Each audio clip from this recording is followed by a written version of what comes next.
Mesa de análisis. Gracias por continuar con nosotros y como es habitual ya a esta hora aquí en Mega Noticias 3 de la tarde nos vamos de lleno a nuestra mesa de análisis.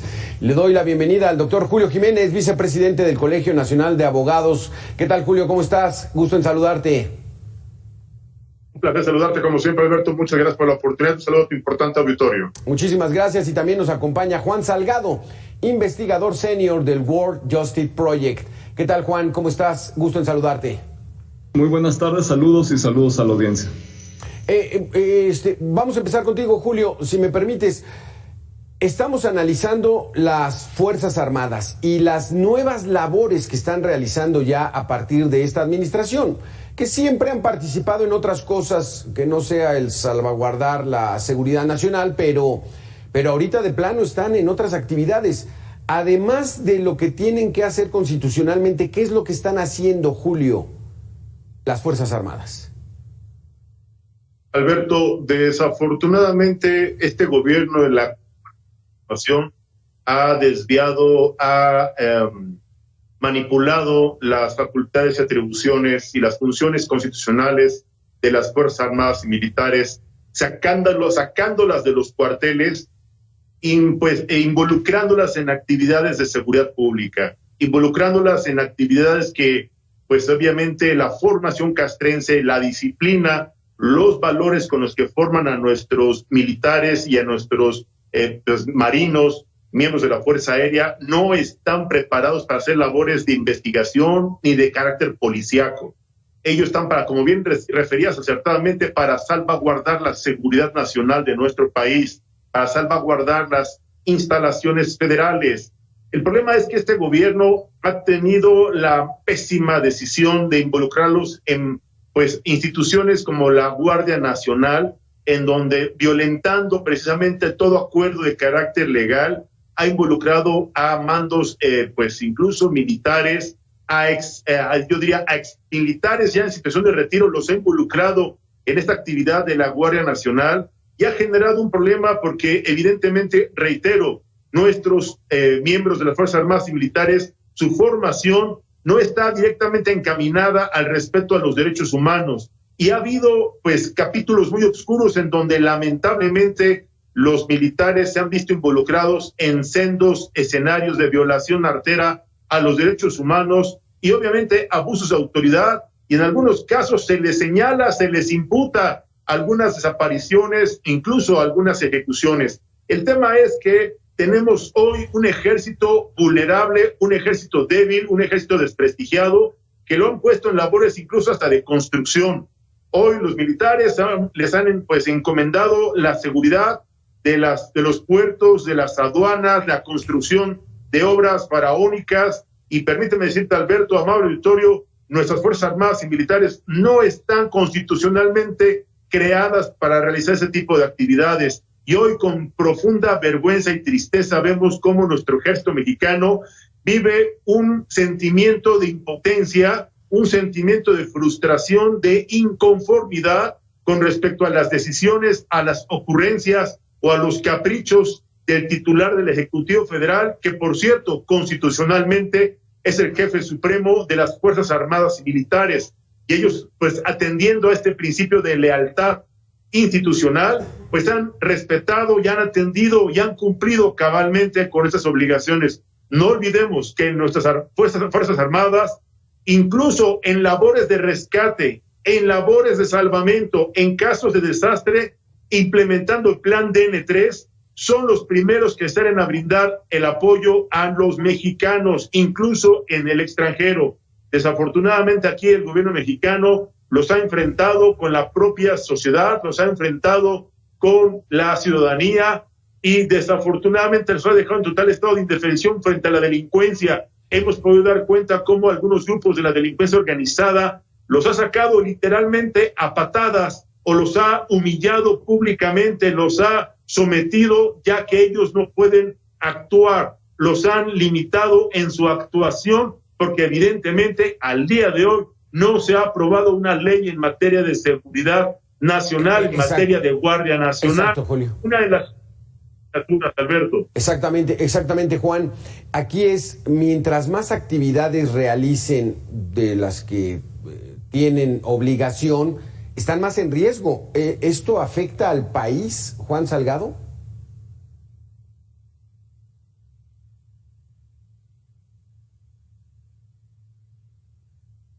No te escuchamos, Juan. Una disculpa. Ahí estás. ¿Afecta al país esto, Juan? Sí. En efecto, nos encontramos ante un escenario pues más dramático no puede ser. Mis colegas en el Cono Sur, en Argentina, en Uruguay, en Chile, pues me han dicho repetidamente que es muy fácil sacar a las Fuerzas Armadas de los cuarteles, lo difícil es regresarlas. Y realmente en este momento en el cual se les ha dado tal poder de capacidad de decisión operativa sobre cuestiones de seguridad ciudadana que no conciernen a las Fuerzas Armadas, pues se les está sacando a su terreno y por eso también hemos visto pues tal cantidad de operativos fallidos, hemos visto uno tras otro pues problemas, como ya se señalaba, de no solo de humillación, sino también de pérdida de vidas, no solo de elementos, sino de población civil. Sí, es que Juan, si los ponemos a hacer labores de seguridad, pues los vamos a hacer responsables cuando no la cumplan a cabalidad. Si los ponemos a construir el Tren Maya y este falla y tiene algún incidente de gravedad, pues van a ser los responsables. ¿Y a poco nos vamos a atrever a decir, pues fue el ejército? Sí, es correcto. Realmente en un Estado de Derecho constitucional, un Estado constitucional de derecho, no tendrían por qué las Fuerzas Armadas en tiempo de paz estar en las calles y mucho menos realizando tareas de seguridad local. Eso, por supuesto, que no debe considerarse porque las Fuerzas Armadas no fueron formadas para poder tener cercanía y proximidad con la ciudadanía, que es el supuesto inicial de la prevención del delito. Por otra parte, también es importante señalar que hay una vía mucho menos visible de militarización que también es muy perniciosa. Tenemos cada vez a más formadores de policías locales en las academias, en los institutos locales de policía estatales y municipales. Tenemos a más elementos de las fuerzas castrenses formando a nuestros policías. ¿Qué significa esto? Que tenemos una visión castrense que se está transmitiendo ya a los policías. Es decir, la formación de nuestros policías está militarizándose cada vez más. Esto no sale en los medios porque es algo que sucede en el interior de esas academias, pero sí es algo muy grave porque en lugar de estar educando a nuestros policías a prevenir la delincuencia, a ser cercanos con la ciudadanía, se les está educando a eliminar enemigos, que es lo que saben hacer las Fuerzas Armadas. Bien se decía que las Fuerzas Armadas tienen una responsabilidad primaria de seguridad nacional, donde el enfoque es estadocentrista, es decir, proteger a la institución estatal. Sin embargo, la seguridad ciudadana se basa en un paradigma de protección a la ciudadanía, es un enfoque antropocentrista, de proteger a la persona. Y eso es precisamente lo que desafortunadamente no saben hacer las Fuerzas Armadas y no tienen por qué saberlo porque están preparadas para responder a situaciones de emergencia, para enfrentar conflictos bélicos, para enfrentar asuntos de seguridad nacional, pero no para patrullar en las calles y no necesariamente para perseguir a delincuentes. En ese sentido, se tiene que replantear una estrategia porque se nos ha dicho que las Fuerzas Armadas van a regresar a sus cuarteles en marzo de 2024. Yo no veo a estas policías reformadas en México para que tengamos la posibilidad de regresar a las Fuerzas Armadas. La gran promesa era, sí, tener temporalmente a las Fuerzas Armadas, por fin les pusieron una fecha para que regresen a los cuarteles, pero mientras tanto había un modelo nacional de policía para reformar las policías. La mala noticia es que no ha habido ni un peso de recursos presupuestarios para reformar a policías municipales, estatales, para crear una policía federal. Es una gran vergüenza que así como tienen los chilenos a los carabineros, como en cada país en América Latina tienen a su policía insignia, nosotros no tenemos una policía federal, tenemos una policía militarizada, que es la Guardia Nacional, que ya incluso hay una propuesta para que sea administrada plenamente por la Sedena. Entonces, realmente no se está creando capacidad policial en el ámbito federal ni en el ámbito local, y lo que tenemos es una crisis en términos de la respuesta, de la capacidad de respuesta de la policía frente a fenómenos de violencia exacerbada, frente a fenómenos delictivos muy complejos que están completamente fuera de control y frente a algo que no se habla, pero que es importante decirlo, una crisis de gobernabilidad actual en el país, ante la cual pues un ejército que recibe órdenes de simplemente llegar y ver pasar, pues no puede reaccionar, al contrario, pues es humillado sistemáticamente una y otra vez. ¿Y qué mayor humillación, más allá de que los corran, los golpeen, etcétera, que colgar a 11 personas de un puente en Uruapan cuando hay 3,000 elementos de la Guardia Nacional desplegados en esa ciudad? ¿Qué más humillación que todas las ejecuciones, que toda la violencia que estamos viendo en la Huasteca Potosina, que estamos viendo en Zacatecas, que estamos viendo en Tamaulipas, que estamos viendo en Coahuila, donde precisamente están desplegados mayoritariamente las Fuerzas Armadas y la Guardia Nacional, que es difícil separar a una de la otra? Entonces, realmente esto nos da pues cuenta de una estrategia de seguridad que no está funcionando, o más bien plenamente de la falta de una estrategia de seguridad. Al no desarrollar instituciones policiales y poner al ejército a que rellene este hueco, pues lo único que estamos logrando pues es tener un país en el cual pues han proliferado las expresiones de violencia y han proliferado también las actividades delictivas. Es que ahí entramos en esa situación, Julio. El utilizar a las Fuerzas Armadas para garantizar la seguridad pública, para combatir al crimen organizado y disminuirlo o desaparecerlo, pudiera entenderse como la última carta. Si no lo logran, ¿quién entonces, Julio?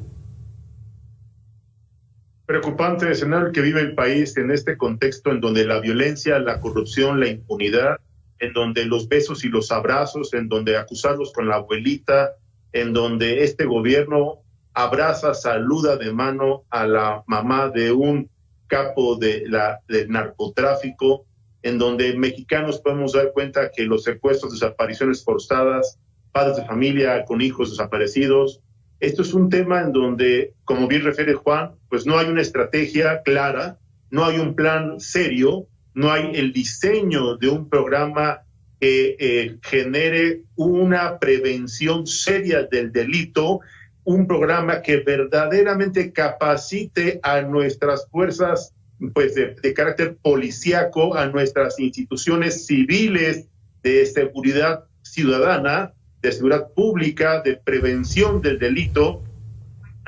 Hay un ejercicio de simulación porque el fenómeno de la delincuencia ni lo están previniendo, ni lo están atendiendo, y mucho menos veo que lo vayan a querer resolver. La delincuencia, el fenómeno de la delincuencia lo están administrando. Este gobierno, ante la opinión internacional, está dándole más apoyo. Y perdón, el titular del Ejecutivo ha sido categórico. Él ha reconocido públicamente que el gobierno está para atender y para cuidar también pues de los delincuentes, porque pues para él son seres humanos que también merecen y tienen derechos. Y ahí con ese mensaje, ahí con esas acciones, ahí con esas simulaciones, vemos cómo se vuelve un estímulo, se vuelve un fomento a la delincuencia, en donde, reitero, los muertos los ponemos los ciudadanos. El problema es que está impactando este fenómeno de violencia, de corrupción y de impunidad, está impactando en la economía nacional, y cada día vemos cómo más empresarios nacionales y extranjeros están dejando de invertir en nuestro país, están dejando de generar empleos productivos, están dejando de generar un recurso económico en nuestro país, y obviamente esto degenera en desempleo, en crisis social, y hay pues algunos ciudadanos que en la desesperación pues se alistan, se integran a las filas de la delincuencia organizada. Lo podemos ver en varios municipios a nivel nacional. Muchas personas en total estado de indefensión, me refiero en materia laboral y económica, se vuelven presa fácil de los grupos de la delincuencia organizada y se ponen a disposición porque son los que les dan trabajo, son los que les dan seguridad, y tal parece que son los que les dan certeza en sus comunidades, porque hoy podemos ver cómo algunas comunidades protegen a los propios miembros de la delincuencia organizada. Los propios habitantes y pobladores protegen a los capos de la delincuencia, a los narcotraficantes, y esto es terrible, porque esto, reitero, se sigue generando una profunda crisis social a nivel nacional. Y si a eso le sumamos la violencia contra los periodistas, la violencia de carácter de género contra las mujeres, la violencia contra los niños, la violencia contra los curas, en donde ya no se respeta ni un templo religioso, pues estamos en una profunda crisis de inseguridad, de violencia, de corrupción y de impunidad, porque hoy tal parece que para el gobierno en la cuarta transformación es más importante cuidar y proteger a los delincuentes que prevenir la delincuencia, que combatirla frontalmente. Y bueno, pues la justificación es, pues, ¿y por qué no reclamaron cuando la administración de Felipe Calderón, bueno, si nos la vamos a pasar pues justificándonos con lo que dejaron de hacer, o con lo que hicieron bien o con lo que hicieron mal las pasadas administraciones? Pues ya llevamos prácticamente 4 años de gobierno en donde tal parece, ante la opinión de algunos expertos, estaríamos ya en un contexto de un gobierno, no Estado, aclaro, no Estado, un gobierno fallido, un gobierno inoperante, un gobierno incapaz, o mejor dicho, un gobierno corrupto, un gobierno que tiene más compromiso y que tiene a lo mejor acuerdos inconfesables con los grupos de la delincuencia organizada, que un verdadero compromiso institucional y con una verdadera, pues yo diría, convicción de servicio y atención a la ciudadanía que votó y que los eligió en 2018 precisamente con la esperanza de generar mejores condiciones de vida, con la esperanza de acabar con la delincuencia, exacto, con la esperanza de acabar con la corrupción, porque ese fue el argumento, con ese argumento a la política federal, y se creó la famosa Guardia Nacional, sí, en donde el compromiso también era militarizar, y la incongruencia y la mentira, pues eso es algo que caracteriza a este gobierno.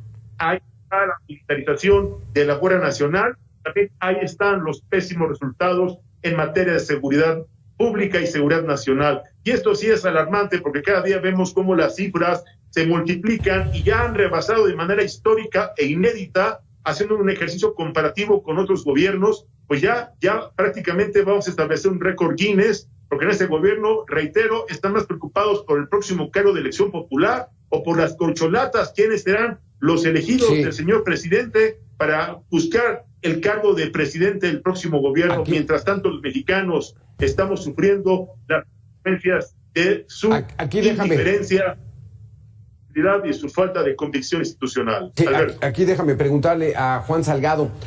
Juan, antes de tratar de manejar escenarios de qué puede pasar, ¿cuál es el riesgo actualmente de que el ejército realice labores que están fuera de su mandato constitucional en estos momentos? Porque en estos momentos, pues bueno, están trabajando, están dando resultados, no ha habido contratiempos. ¿Cuál es el riesgo que ves en estos momentos? Bueno, el riesgo inmediato pues es en torno a la atención a víctimas. Ahí tenemos un riesgo pues bastante visible. Por supuesto que las Fuerzas Armadas tienen un entrenamiento táctico, un entrenamiento operativo que es de lo mejor que hay. Sin embargo, no tienen pues esta sensibilidad para atender a víctimas, que es una obligación de un primer respondiente. Actualmente, de acuerdo a nuestro Código Nacional de Procedimientos Penales, todo primer respondiente tiene la obligación de atender a víctimas, de entrevistar a víctimas, de acercarse a ellas y de proveerles la asistencia que necesitan. Entonces, las primeras perdedoras, el primer gran riesgo que hay en esta militarización es en torno a las víctimas, a cómo son tratadas por las Fuerzas Armadas y a esta falta de capacitación y de sensibilidad que tienen, pues porque no han sido formadas como primer respondiente. La segunda gran pérdida para todos como sociedad es una estocada final que le están dando a la reforma procesal penal de 2008 y sobre todo pues a su implementación ya en la parte operativa a partir de 2016. ¿Qué es lo que está pasando? Pues un miembro del Ejército, de la Marina, que está en funciones de seguridad ciudadana, de seguridad pública, pues no reconoce necesariamente al Ministerio Público como una autoridad, porque tiene una jerarquía que es vertical y que, digamos, responde a la línea jerárquica en su propia institución, que es la Marina o que es el Ejército. A partir, digamos, de este pensamiento vertical, normalmente lo que pasa es que cuando hay una detención, pues se llama inmediatamente pues al almirante o al general y se llega a llevar a estas personas detenidas a un campo militar o a una instalación de la Marina, y esto pues bueno rompe toda posibilidad de debido proceso en una detención, lo cual a la larga significa también puerta giratoria, porque pues cualquier juez de control y cualquier pasante de derecho que lo defienda con semejante irregularidad procesal pues lo va a sacar a la calle a esta persona detenida. Entonces tenemos costos muy fuertes en el rompimiento de este sistema de justicia penal adversarial por el que luchamos tantas personas a lo largo de muchos años, y que ahora pues con Fuerzas Armadas funcionando como primeros respondientes y sobre todo pues siendo la primera autoridad estatal que enfrenta una situación de crisis de seguridad y que enfrenta a la ciudadanía, pues definitivamente el sistema de justicia penal no tiene futuro con este tipo de primer respondiente. Exactamente, Julio, este es en la labor de seguridad que están haciendo las Fuerzas Armadas, pero también están haciendo obra. Hicieron el Aeropuerto Internacional Felipe Ángeles, están trabajando en el Tren Maya. ¿Cómo ves esta situación? ¿Es bueno que se aproveche esa mano de obra del ejército? Alberto, debo decirte y debo reconocer que los ingenieros militares son gente profesional, gente seria, gente preparada, gente que hacen ellos obras, las hacen bien y las hacen con pocos recursos. El gobierno federal ha distraído, y digo ha distraído a nuestros militares en la construcción de obras faraónicas innecesarias. Más allá de lo que ellos construyan, lo que ellos hagan, pues lo hacen en función de las instrucciones que reciben. Lo hacen en función de los proyectos que les imponen, realicen en los lugares donde ellos se les ordena. Y desafortunadamente el problema no es que involucren la mano de obra calificada, profesional y bien formada de los ingenieros militares de nuestras Fuerzas Armadas. El problema es que los proyectos están mal diseñados, son proyectos innecesarios, excesivamente onerosos y además impuestos en lugares que no cumplen con las condiciones pues medioambientales, porque no hay estudios de impacto ambiental que los avalen, no cumplen con los estudios pues de operación seguridad, y me refiero por una parte al Tren Maya con el impacto medioambiental. Ya un juez federal ordenó la suspensión definitiva en un trazo, en el quinto tramo. Entonces, pues aquí hay un error, hay un concierto de discrepancias, hay un concierto de incongruencias, hay un concierto de ocurrencias en donde el gobierno federal no quisiera hacer una especulación. Las evidencias me llevan a ¿no? Hay compromisos con algunos empresarios, hay compromisos personales, ocurrencias institucionales o de plano caprichos del titular del Ejecutivo para imponer la construcción de obras absolutamente innecesarias, contrarias a los estándares internacionales ecológicos medioambientales, que vulneran las normas internacionales de seguridad y operación. Y aquí hablo de el Aeropuerto Felipe Ángeles, que contra todas las yo diría notificaciones, avisos, advertencias internacionales, no de Julio Jiménez, sino de agencias especializadas que le informaron que no reunía las condiciones de operación para realizar aterrizajes o despegues de líneas aéreas internacionales, por no reunir las condiciones de operación y seguridad internacional. Pues el capricho de una persona que ocupa el cargo de titular del Ejecutivo obligó, y digo obligó, porque nuestros militares, nuestros ingenieros, son hombres leales, institucionales y hombres de honor que cumplen cabalmente con las instrucciones que les dan. Aquí el problema es que desafortunadamente las consecuencias de estos, reitero, proyectos innecesarios, faraónicos, onerosos, van a generar consecuencias terribles el día de mañana, van a ser elefantes blancos que nos costaron a los mexicanos miles de millones de pesos, que además, en vez de haberlos invertido en condiciones de urgencia y obvia resolución como la salud, como condiciones de seguridad, como condiciones de educación, condiciones de prevención del delito, los están encaminando o los están malgastando en estas obras como la refinería de Dos Bocas. Julio, aquí sí habría que acotar este asunto, porque en la pandemia, en medio de la desgracia y la tragedia de cientos de miles de mexicanos, y cuando comenzaron a llegar las vacunas, se les ordenó a las Fuerzas Armadas que ellos fueran las que las recibieran, las guardaran, las distribuyeran, y pues bueno, dieron buen resultado, ¿no, Juan? Bueno, me parece que este tipo de asistencia a la sociedad siempre ha sido facultad de las Fuerzas Armadas. Tanto los planes DN2, DN3, que tienen un respaldo constitucional, que tienen un respaldo en leyes secundarias, pues es parte, digamos, de esta función natural de las Fuerzas Armadas. Siempre lo han hecho bien. Cuando se inunda Tabasco, cuando hay terremotos, pues ahí están las Fuerzas Armadas al pendiente con equipos especializados, con toda la capacidad táctica para responder, y qué bueno, porque esa es su función. Esa es su función, atender a la sociedad en una crisis, sobre todo pues en un entorno en el cual pues hay una posibilidad muy remota de un conflicto bélico, como es el caso de México.